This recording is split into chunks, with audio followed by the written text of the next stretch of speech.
जय हिंद। आप लोगों का हार्दिक स्वागत है मेरे इस यूट्यूब चैनल पे। विश्व गुरु भारत आज इन परिस्थितियों में फंसा है कि लोकतांत्रिक देश होते हुए भी इस लोकतंत्र में आपको प्रोटेस्ट करने का अधिकार नहीं है। अगर आप अपने अधिकारों की मांग करेंगे तो आपके ऊपर लाठियां बरसाई जाएंगी, आपको मारा जाएगा, आपको पीटा जाएगा, आपके हाथ तोड़ दिए जाएंगे, लेकिन आपकी सुनी नहीं जाएगी। अब ये लोकतंत्र कहने को भारत लोकतंत्र तो है, लेकिन यहाँ पर काम तानाशाही का हो रहा है। 2014 के बाद भारत की स्थिति ऐसी बदली है कि ना एग्जाम सही से हो रहा है, पेपर्स हो भी रहे हैं तो लीक हो जा रहे हैं, वैकेंसी आ नहीं रही है, बच्चे तकलीफ में जी रहे हैं। हमारे देश के झूठे प्रधानमंत्री का एक वादा था, जो आज तक के सबसे झूठा प्रधानमंत्री हुए। उनका एक वादा था कि हम हर वर्ष 2 करोड़ रोजगार देंगे, हम अपने युवाओं को 2 करोड़ हर वर्ष रोजगार देंगे। पता नहीं वो रोजगार कहाँ चले गए। उनका कहना तो ये रहता है कि अगर किसी बड़ी ऑफिस के सामने अगर भारत का एक युवा पकौड़ा तल रहा है तो वो भी उसका रोजगार है। अब ये भारत के प्रधानमंत्री को समझाए कौन कि प्रधानमंत्री जी, वह रोजगार नहीं, वह आजीविका है। आप ट्रेन में चाय बेचते बेचते एक दिन देश के प्रधानमंत्री बन गए, और एक दिन ऐसा आया कि आपने देश का प्रधानमंत्री बनते हुए देश भेज दिया। ठीक, आप कभी पढ़े नहीं, आप पढ़ाई के स्तर को जाने नहीं, क्योंकि ये मैं नहीं कह रहा हूं, आप अनपढ़ हैं, ये आप खुद कहते हैं। आपके बहुत सारे क्लिप्स हैं, आप कभी नाली से गैस निकाल देते हैं, फलाना आलू से आलू वाली मशीन से सोना निकाल देते हैं, ये सब आपने कहा है, कोई दूसरा नहीं कहा है। लेकिन राहुल गांधी का आप लोग क्लिप चलाते हैं, उस बंदे ने कहा नहीं है ये। तो इस देश में बहुत सारे प्रोटेस्ट हो रहे हैं, बहुत सारे विरोध हो रहे हैं, बहुत सारी समस्याएं हमारे यहाँ के नागरिकों को हैं। उनमें एक समस्या किसानों के बाद अब अगर आई है तो वह आई है इस चीज को लेके, एसएससी को। आपके सामने ये दिख रहा होगा, SSC staff selection commission. Staff selection commission, यह स्टाफ सिलेक्शन कमीशन नहीं रहा, यह सुपर स्कैम कमीशन हो गया। क्या हो गया? सुपर स्कैम कमीशन, या बच्चों का शोषण करने वाला कमीशन हो गया। बताइए कि ये कमीशन कैसा है कि एग्जाम करवा रहा है, एग्जाम करवा रहा है तो सेंटर बच्चों के घर से 500 किलोमीटर दूर बना रहा है। बच्चों के सेंटर, अगर वो उत्तर प्रदेश का व्यक्ति है या उत्तर प्रदेश का लड़का है तो भेज दे रहा है तमिलनाडु, उत्तर प्रदेश का लड़का है भेज दे रहा है अंडमान निकोबार। ये इसकी मतलब काम है। एसएससी का स्कैम ये है कि यह एग्जाम सेंटर जहां पे बना रही है, जितनी दूर एग्जाम सेंटर बना रही है, उस सेंटर पे ऊपर डीजे बज रहा है, नीचे भैंस बांधी गई है, आगे सामने अरगनी पे साड़ी फैलाई गई है, और जहां पर ये एग्जाम होना है वहां के जो निरीक्षक लोग हैं, जिन्हें इंग्लिश में इन्विजिलेटर बोलते हैं, वो लोग वहां पर रील्स बना रहे हैं। आप सोचिए कि ये एसएससी किस तरीके का एग्जाम करवा रही है। हम लोग एग्जाम कराने के लिए एसएससी को बार बार हम लोग बोल रहे हैं कि एसएससी हो, चाहे बीपीएससी हो, चाहे यूपीपीसीएस हो, चाहे यूपीपी हो, कोई भी वैकेंसी हो, कोई भी एग्जाम हो, हम लोग का कहना सिर्फ इतना ही है कि भैया जब आप वैकेंसी निकाल रहे हैं तो आपको उसका एग्जाम निष्पक्ष कराने में दिक्कत क्या है? आप लोग को तकलीफ होती क्या है, समस्या क्या है कि आप लोग न उसका सेंटर सही बना पा रहे हैं, न पेपर लीक रोक पा रहे हैं, न आप सही से निरीक्षक कर पा रहे हैं, न आप सही से उसका कैलेंडर जारी कर पा रहे हैं। तो भैया आप लोग जब उस पदों पर बैठे हैं, आप अगर उसको नहीं कर पा रहे हैं तो उस पद पर बैठे ही क्यों हैं? आप उस पद पर क्यों बैठे हैं? आखिरकार आज हमारे देश का युवा जो रोड पे, दिल्ली जंतर मंतर रोड पे उतरा हुआ है, जहां पर हम लोग को प्रोटेस्ट करने का अधिकार है, जहां पे हमारे शिक्षकों को मारा गया, जहां पे हमारे शिक्षकों को हाथ तोड़ दिया गया, जहां पे हमारे शिक्षकों को 2 से 3 घंटे डिटेन करके बस में घुमाया गया, ये जग क्यों? आखिर हमारे शिक्षक ऐसे क्यों मांग कर रहे हैं आपसे? वो आज तक क्यों नहीं मांग किए? आखिर जब इंसान थक जाता तभी तो कहता है। तो शिक्षक समाज थक गया था, ये कहते कहते कि भैया आप कैलेंडर सही जारी करिए, आप वैकेंसी समय से निकालिए, आप एग्जाम सही से करवाइए, कंडक्ट करवाइए, आप पेपर ऐसा बनाइए कि लीक ना हो। बताइए, एसएससी के चेयरमैन से जब पूछा जा रहा है कि भैया कल वाला जो पेपर हुआ था वो आज रिपीट क्यों हुआ है, पूछा जा रहा है कि कल वाला जो पेपर हुआ था वो आज फिर रिपीट क्यों हो गया, उसका मतलब 60% क्वेश्चन रिपीट क्यों हो गए। तो उनका कहना यह है कि हम ये बच्चों को जो है सरप्राइज दे रहे हैं। अरे चुट्टा, तुम्हारी औरत को जो है कि कोई दूसरा उसके साथ हो जाए और कोई बच्चा हो जाए तो तुमको सरप्राइज देकर कितना अच्छा रहेगा, बताओ। अगर ऐसा कुछ हो जाए तो तुमको कितना अच्छा रहेगा, तुमको सही लग रहा है वो चीज? बताओ, तुम लोग बच्चों की, युवाओं की जिंदगी तुम लोग बर्बाद करके रखे हो, इस तुम लोग को समझ नहीं आ रहा है। तुम लोग सरप्राइज दे रहे हो, तुम्हारी औरत इस चीज को सरप्राइज सरप्राइज दे तो क्या करोगी, तुम्हारी बेटी सरप्राइज दे तो क्या करोगे। तो तब तो तुम कहोगे कि मेरी इज्जत के साथ खेला गया है। अब तुम लोग मेरी, हम लोग की इज्जत के साथ भी खेल रहे हो और हम लोगों की पूरी जिंदगी के साथ भी खेल रहे हो। तुम लोगों से एक पेपर ठीक से नहीं बनता है, तुम लोगों से एग्जाम सेंटर सही नहीं बनता है, तुम लोग पेपर लीक करा देते हो, तुम लोग एग्जाम सेंटर सही से नहीं करा पाते हो, तुम लोग भेज देते हो 500 किलोमीटर, तो तुम लोग कर क्या रहे हो भैया। और हमारी संसद संसद में एक जितेंद्र सिंह हमारे हैं, लोक पेंशन और लोक मंत्रालय उनके पास है, संसदीय लोक मंत्रालय और पेंशन मंत्रालय और कार्मिक मंत्रालय जितेंद्र सिंह के पास है। हम लोग उनको डीओपीटी शॉर्ट फॉर्म में बोलते हैं, डिपार्टमेंट ऑफ, ठीक है, डीओपीटी, ठीक है। तो वो जो है ट्रेनिंग का एक सेंटर है, उसमें कार्मिक लोक विभाग मंत्रालय है, ठीक है, department of pension and training, ठीक है, department of professional and training, ठीक है, ये उसका फुल फॉर्म है। ठीक, हम लोग उनसे मिलने के लिए बोले कि हमको जितेंद्र सिंह से मिलना है। जितेंद्र सिंह से जब हम लोग मिलने गए तो जितेंद्र सिंह को पता नहीं क्या हो गया, जितेंद्र सिंह का कहना यह है कि हम इतने लोग से नहीं मिल पाएंगे। भैया, आपको चुना गया है किस चीज के लिए, आप वहां चुनकर क्यों आए हैं? हम लोग की परेशानी सुनने के लिए ना। आपको मंत्रालय क्यों दिया गया है, क्यों दिया गया है कि लोगों की परेशानी सुनिए कि ऐसा ये क्यों हो रहा है। अच्छा, एक बात और, हमारे भारत में जो भी कोई काम होता है, अगर सरकार की तरफ से काम होता है और मंत्री कोई काम करता है तो वो मंत्री बेचारा अपना नाम नहीं लेगा, वो सीधे नाम लेगा कि यह प्रधानमंत्री जी के नेतृत्व में ये काम हो रहा है। किसके नेतृत्व में?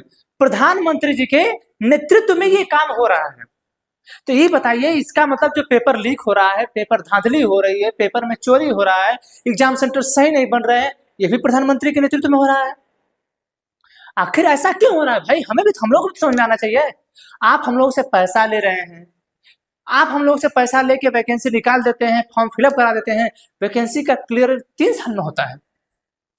अगर आप जब क्लियर भी कराते हैं, आप एग्जाम करा भी लेते हैं, तो उसमें 8-10 क्वेश्चन गलत कर देंगे। तो जब आप कहेंगे कि गलत क्वेश्चन है तो कहेंगे कि भैया एक क्वेश्चन कहोगे आप गलत है तो उसके लिए हमको 100 रुपया दो। तो जब आपसे पूछा जाएगा कि भैया आप गलत क्यों कर रहे हैं, तो हम वो कहते हैं कि भैया हम जब बच्चों से पूछते हैं तो हमको जो पैसा मिलता है वो पैसा सरकार लेती है, तो हमसे मत पूछो ये। वो पैसा किसको देते हैं? सरकार को। सरकार उससे अच्छी सड़क बना रही है। तो इसका मतलब ये है भैया, आपके पास आसान चीज है कि आप 100 के 100 क्वेश्चन गलत दीजिए और बच्चों से है 100-100 रुपया लीजिए, उसके बाद जो देश की सड़कें हैं उनको सुंदर बनाइए, बच्चों का भविष्य जो है वो सुंदर बने या ना बने। हमारे भारत का प्रधानमंत्री जब 2014 के बाद जब से आया है, हमारे भारत के युवाओं का जीना गर्त हो गया है, उनकी नौकरी गर्त में चली गई है, आज तक तो उनको रोजगार ढंग से सही से नहीं मिल रहा है। ऐसा आखिर क्यों हो रहा है? हमारी सरकारें जवाब क्यों नहीं दे रही हैं? आखिर उनको जवाब देने में तकलीफ क्या है? देख लीजिए, साफ तौर पे समझिए, सीधे सीधे बात है। अगर आप समझेंगे तो ठीक है, नहीं समझेंगे तो आप शिक्षित लोगों को ज्यादा देर तक परेशान करके नहीं रख पाएंगे। आप इतना समझ लीजिए कि श्रीलंका वाली और बांग्लादेश वाली हाल आपकी ना हो, नहीं तो जिस दिन ये सब संसद में घुस जाएंगे ना, आप लोगों की स्थिति बुरी हो जाएगी।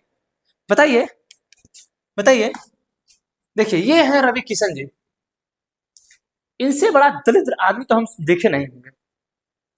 इस सांसद है गोरखपुर से, क्या है ये, गोरखपुर से क्या है, सांसद है। इन बेचारे को समोसा खाने को कभी नहीं मिला है, पेट जलता रहता है क्या हर समय? कि भूख जो है कि बहुत ज्यादा लगी रहती है। इस बंदे ने लोकसभा में कार्यवाही चल रही थी, उसमें जो है लोकसभा अध्यक्ष के सामने बंदा बोल रहा है कि माननीय लोकसभा अध्यक्ष जी, चांदनी चौक पे जो समोसा मिलता है, जो उसका दाम है, वह 5 स्टार होटलों में उसका दाम इक्वल क्यों नहीं होता है। ठीक है, तो हम भी तो आपसे पूछना चाहते हैं लोकसभा अध्यक्ष जी, एक बात बताइए कि जैसा आप खाना बाहर खाते हैं या भारत का आम नागरिक जैसा दाल चावल रोटी सब्जी खा रहा है, भारत का गरीब नागरिक जैसा चावल दाल रोटी सब्जी खा रहा है, वैसा आप दाल रोटी चावल खाते हैं। संसद में जाते हैं तो मिलता है आपको, क्या मिलता है बताइए तो। आप खाते हैं कभी, बताइए ना, बताइए कि अगर आप खाते हो, अगर हम लोग दाल चावल रोटी हम गरीब लोग खाते हैं तो आप दाल चावल रोटी खाते हैं। आप सोचिए कि आप क्या खाते हैं, मालपुआ मिलता होगा आपको, और नहीं मिलता होगा तो तांडव हो जाता होगा। और आप कह रहे हैं कि दिल्ली के जंतर मंतर में समोसा, चांदनी चौक पे जो समोसा मिलता है वही 5 स्टार में मिले, वही वैल्यू हो। मतलब खोपड़ी एकदम नहीं काम करता है। एक लोग से पूछा गया था, मनोज तिवारी जी से, कि भारत की इकोनॉमी कैसे कम होगी, इकोनॉमी का मतलब जो महंगाई बढ़ी है वो कैसे कम होगी, तो उनका जवाब था मोदी जी कम करेंगे, मोदी जी कम करेंगे। वही वो ऐसा व्यक्ति है, अगर उस संसद में होता ना और उसको सवाल करना पड़ता, मनोज तिवारी को अगर सवाल करना पड़ता तो पूछता कि लहंगा का वजन कितना है, लहंगे का वजन कितना है, बताइए महामहिम जी, आप बताइए कि दिल्ली में लहंगा इतना सस्ता मिलता है, तो उत्तर प्रदेश के मैं जहां से आता हूं वहां पे लहंगा महंगा क्यों मिलता है, हमारी मैडम लहंगा महंगा नहीं पहन पाती हैं। ऐसा वो सवाल करता, वो बंदा पूछ देता सवाल, क्योंकि इनको समोसा नहीं मिलता है, वो लहंगा रिमोट से उठाता है तो पूछ देता कि रिमोट महंगा क्यों आता है, वो पूछ देता। क्योंकि इन सबों को लाज और शर्म नहीं आती है, इन सबों को लज्जा नहीं है, ये बेशरम है। क्या है, बेशरम है। और उससे बड़ा बेशरम ये बंदा है जिसका नाम है जितेंद्र सिंह, ये डीओपीटी का मंत्रालय इनके पास है, ठीक है, department of personal and training, इनके पास वो मंत्रालय है, इन्हीं के पास मिलने जाना था, ये बंदा नहीं मिला। आप कितने बड़े आदमी हो गए हैं, कितने बड़े, आपको यह लग रहा है ना कि आप इस पद पर बैठे हैं, यही लग रहा है ना कि आप इस पद पर बैठे हैं, कितने दिन तक, बताइए ना कि कितने दिन तक आप बैठे रहेंगे। इनका जो बेटा है, इनकी जो बेटी है वो विदेश से पढ़ते हैं, इन लोगों का बेटा बेटी विदेश से पढ़ता है। हम लोग गरीब लोगों के घर का बच्चा अगर पढ़ना स्टार्ट कर देता है और हम जैसे सवाल कर देते थे एकदम सवाल करना स्टार्ट कर देता है, तो इन सबों के छाती पर सांप लेटता है, सांप लौट जाएगा, एकदम पगला जाएंगे सब। अरे ससुरा पूछ रहा क्वेश्चन, अरे भैया जब आपसे मिलने जा रहे थे सब तो मिलने में क्या तकलीफ थी। मतलब ये लोग जब चुनाव में वोट मांगने जाते हैं तब जनता की भीड़ जुटाते हैं, और जब जनता इनसे सवाल करने जाती है तो ये भीड़ से भागते हैं, ये भीड़ से भागते हैं। शर्म आ रही थी का, शर्म आ रही थी आपसे, आपसे तो यही पूछा जा रहा था कि भैया बताइए कि सब सिस्टम क्या हो रहा है, वही तो जवाब मांगने गए थे लोग, काहे नहीं मिला बताइए।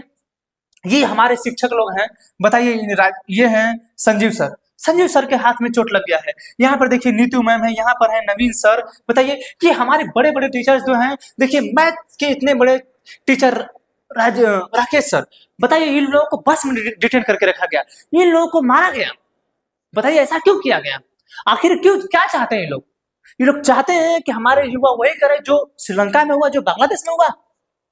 आखिर हम लोग किस चीज की मांग कर रहे हैं भैया, आप सुधार कर लीजिए। इसमें एक दरोगा था, अविनाश सर से पूछ रहा है, अविनाश सर से पूछ रहा है कि आप अगर मर्द होते तो वर्दी पहने होते, आप अगर मर्द होते तो वर्दी पहने होते, तुम वर्दी पहने हो अपने, तुम्हारे मर्दानगी पे सवाल करते हैं हम। अगर तुम्हारी इतनी ही औकात है, अगर तुम सरकार के तलवे नहीं चाटते हो तो तुम सरकार के खिलाफ आवाज उठा दो। अगर तुम दरोगा, अगर तुम्हारी इतनी ही मर्दानगी है, तुम्हारी इतनी ही औकात है, और तुम अपने माँ के पेट से पैदा हुए हो और तुम असल बाप की औलाद हो, तो तुम सरकार के खिलाफ आवाज उठा दो। हम लोग तो बच्चों के उनके लिए लड़ रहे हैं, बच्चों के लिए लड़ रहे हैं, हम लोग बच्चों के लिए आवाज उठा रहे हैं। अगर तुम्हारी इतनी ही औकात है, अगर तुम्हारी माँ ने तुमको पैदा किया है तो सरकार के खिलाफ बोल दो, इनकी औकात नहीं होगी।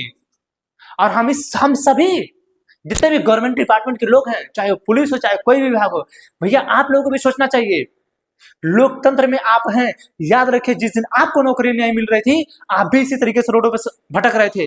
अरे कम से कम यार अपने अंदर इंसानियत तो जिंदा रखिए, कम से कम वो जमीर जिंदा रखिए कि अगर देश में गलत हो रहा है, अगर आपके सामने गलत हो रहा है तो गलत कहने की क्षमता रखिए। साला क्यों ना नौकरी चली जाए, गलत कहने की क्षमता रखिए। जिस दिन हमारे देश का एक सिपाही, एक जो सरकारी कर्मचारी है, वो अगर कहने लगा कि सरकार गलत कर रही है ना, देखिएगा हमारे भारत में डेमोक्रेसी कैसे चलेगी, हमारे भारत में बदलाव कैसे होगा, देखिएगा होगा वही बदलाव। लेकिन हमारे यहाँ जितने भी सरकारी कर्मचारी हो जा रहे हैं लोग, वो सब सरकार के हो जा रहे हैं। अरे भाई कुछ तो आप लोग सोचेंगे, लेकिन नहीं सोच रहे हैं। बताइए, हम लोग को शौक लगा है कि हम लोग जाएंगे बसों में, पुलिस वाले घसीटेंगे हम लोगों को? शौक तो लगा नहीं हमें।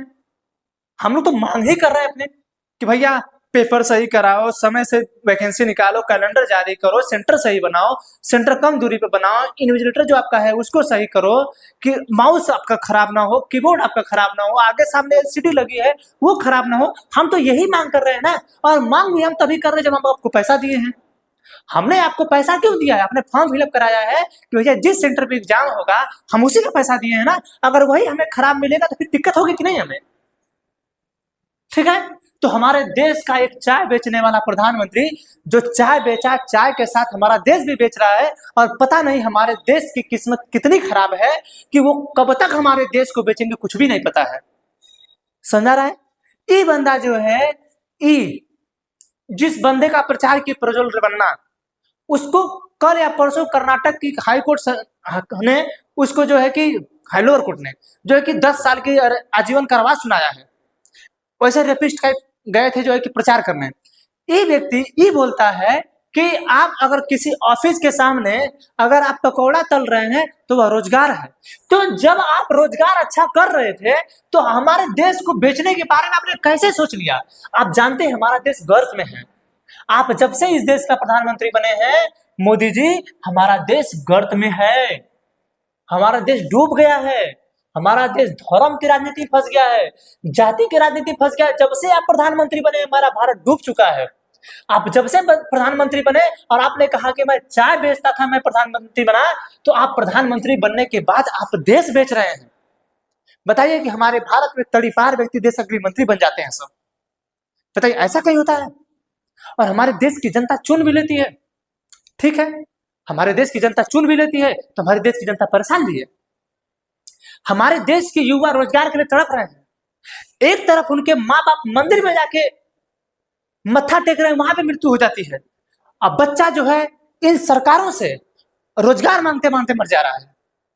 इतनी तकलीफ है, इतना दर्द हम लोग को दे रहे हैं। अरे ऐसा क्यों कर रहे हैं? आप लोग को समझना होगा कि आप लोग किसानों के साथ कैसा कर रहे हैं, रोजगारों के साथ ऐसा कर रहे हैं, शिक्षकों के साथ ऐसा कर रहे हैं, हम लोग के साथ ऐसा कर रहे हैं, महिलाओं के साथ ऐसा कर रहे हैं। आप लोग सही कर कहाँ रहे हैं? ये वही व्यक्ति हैं, मणिपुर में जब 2 महिलाओं को निर्वस्त्र करके घुमा दिया गया था, ये बंदा नहीं बोला। समझ रहे हैं? यही व्यक्ति हैं, पहलगाम जब घटना घटी तो ये बंदा दूसरे ही दिन आके बिहार में प्रचार करने लगा। यही व्यक्ति हैं जो नाली से गैस निकालते हैं। यही व्यक्ति हैं जिन्होंने कहा था कि भैया हम हर वर्ष 2 करोड़ रोजगार देंगे। ये वही व्यक्ति हैं जिन्होंने कहा था कि भैया आपके खाते में 15 लाख जाएगा। ये वही व्यक्ति हैं जिन्होंने कहा था कि भैया आपके अच्छे दिन आएंगे, उसे लाने की जिम्मेदारी मेरी है। ये वही व्यक्ति हैं जिन्होंने कहा था किसानों की आय दुगनी हो जाएगी। ये वही व्यक्ति हैं। ये इतना व्यक्ति झूठ बोलता है, ये व्यक्ति इतना झूठ बोलता है कि आज तक के सभी कार्यकाल में हमारे देश का कोई भी प्रधानमंत्री इनके इतना झूठ नहीं बोला होगा जितना ये व्यक्ति झूठ बोलता है। ये व्यक्ति किसी देश का वार रुकवा देता है, आप अपने देश के राज्य के कलह को नहीं रुकवा पाते हैं। ये व्यक्ति दूसरे देश का वार रुकवा देता है, पापा ने वार रुकवा दी। ये व्यक्ति हमारे देश में एग्जाम जो हो रहे हैं, पेपर लीक हो रहे हैं, हर राज्य के पेपर लीक हो रहे हैं, अगर इनकी हिम्मत रुकवा दे, रुक जाएगा? नहीं। तो हम लोगों की मांग है आप लोगों से, चाहे आप हो और चाहे आप हो, आप हाथ मत जोड़िए इसे। आप याद रखिए कि आप इस लोकतंत्र में हैं और इस पद पर आप ज्यादा दिन तक रहेंगे नहीं। आपको इस पद पर ज्यादा दिन तक हम लोग रहने नहीं देंगे। अगर आप लोग हम लोगों के साथ ये इंसाफ वाला काम नहीं करेंगे, आप लोग धर्म और जाति के नाम पर राजनीति करके सोच रहे हैं कि हम लोग सत्ता में रह लेंगे। याद रखिए वो कभी नहीं चलेगा। और आप जिस दिन आप लोग अपने पद से हटेंगे, जिंदगी में याद रखिएगा कि जिस तरीके से आप लोग 60 साल कभी सरकार में नहीं आए, दोबारा आप लोग 60 साल सरकार में नहीं आएंगे, इतना याद रखिएगा। क्योंकि आपने युवाओं को, महिलाओं को, किसानों को, नौकरी, सबको परेशान कर दिया आपने। सब लोग परेशान हैं। कभी युवा परेशान रहता है, कभी किसान परेशान रहता है, कभी महिला परेशान रहती है कौन सही भारत में? भारत में खुश है कौन? हम ये समझना चाहते हैं। हम लोग की जो मांग है उस मांग को सुना जाए।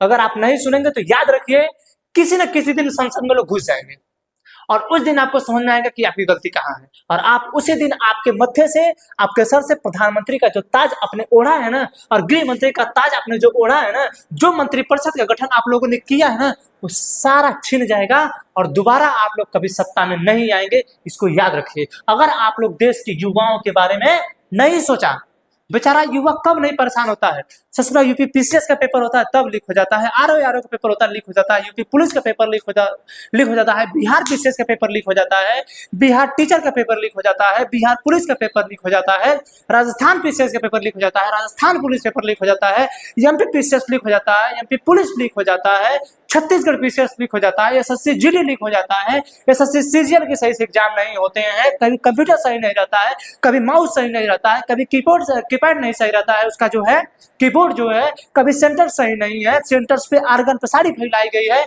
ऊपर डीजे बज रहा है, नीचे गाना बज रहा है, भैंस बांधी गई है, वहीं पे एग्जाम करा रहे हैं आप लोग। आखिर ये सब व्यवस्थाएं कब सुधरेंगी? कब तक हम लोग ही परेशान रहेंगे? कब तक शिक्षकों को मारा जाएगा? और ये आवाज हमारे देश की जनता को उठाना पड़ेगा। और हमारे देश के मिडिल क्लास के लोग आप लोगों से हाथ जोड़कर विनती है कि सरकार के खिलाफ बोलिए, सरकार के खिलाफ आवाज उठाइए, बोलिए कि तुम लोग ऐसा क्यों कर रहे हो। तुम लोग तो जब चुनाव लड़ना रहता है तो तुम लोग तो अजीब अजीब वादा करते हो, और जब चुनाव जीत जाते हो तो तुम लोग वादा भूल जाते हो। यही ये प्रधानमंत्री है जिसने बोला था कि हवाई चप्पल पहनने वाला व्यक्ति हवाई जहाज में बैठेगा। हवाई चप्पल पहनने वाला व्यक्ति कहां बैठेगा? हवाई जहाज में। ये व्यक्ति ने 18,000 करोड़ में हवाई जहाज बेच दिया। अब हवाई जहाज में बैठने के सपने देखिए। आप हवाई चप्पल पहनने वाला हवाई जहाज में नहीं बैठ रहा है। अब बेचारा को साइकिल नसीब नहीं हो रही है। आपने देश की वो दुर्गति कर दी है। साइकिल तो छोड़िए, बेचारा पैदल नहीं चल सकता है क्योंकि उसके जेब में कुछ है नहीं। समझ रहे हैं? ठीक है, तो भैया हम लोग की मांग जो है वो सुना जाए और एसएससी में क्या किया जाए, सुधार किया जाए। और जो कंपनी जो एडुकेटी है, एडुकेटी, ठीक है, जिसने इसको लिया है, जो इसका टेंडर लिया है एडुकेटी, उसको आप हटाइए, आप टीसीएस को लाइए, एडुकेटी को बैन करिए। ठीक है भैया, हम लोग का यही मांग है कि भैया आप लोग पेपर समय से कराइए, वैकेंसी सही से लाइए, कैलेंडर जारी करिए। ठीक है, एग्जाम में जो इन्विजिलेटर लोग हैं वो सही रहे, कंप्यूटर सही रहे, कीबोर्ड सही रहे, माउस सही रहे, बच्चों का अच्छा वातावरण हो। ठीक है, हम यही कहना चाहेंगे और हमें कुछ नहीं कहना। जिस दिन ये सही हो जाएगा हम लोग प्रोटेस्ट करना बंद कर देंगे। अगर आप नहीं मानेंगे, याद रखिए कि वही होगा जो श्रीलंका में हुआ और बांग्लादेश में हुआ। आज के लिए इतना ही, मिलेंगे अगले क्लास में अन्य टॉपिक के साथ। तब तक के लिए जय हिंद।